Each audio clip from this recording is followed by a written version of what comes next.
نو دا لإلاف قریش صورت تاسو ټولو له درځي، مشرانو له مرځي، کشرانو له مرځي، زنانو له مرځي. تاسو په منځونو کې هم وایي وړکې صورت اخري له صورتونو کې شته، اکثر خلکو له ورځي، ځوانانو له. خو د دې چې کوم فضایل راغلي دي علماو لیکلي دي او د دې چې کوم مجرب وظایف دي ګاینه تاسو خبر شئ، نو تاسو به نورو ډېر وظیفو پسې مه ګرځئ. دې وخت کې ملک کې دوه غټې مسلې دي، یو د رزق ده، مهنګایي ده،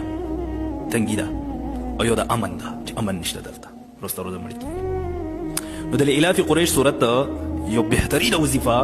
چې زمونږ د استادانو او زمونږ د اسلافو د مجرباتو نه ثابته ده. نو کم سړی چې دا عمل کې راوسته، نو دا دوه شیونه به ورکي، یو د رزق تنګي او یو چې کومه دی بدامني، یعنی امن کې به وي، کور به په امن کې وي، اهل و عیال به په امن کې وي، خپل جان به په امن کې وي، د دشمن نه هر قسمه دشمن نه به دا حفاظت کړي، د سحر د جادو چې تا د په هرې لارې سره تا تکلیف در رسوي ته به په امن کې. ښه وظیفه سره وظیفه دا ده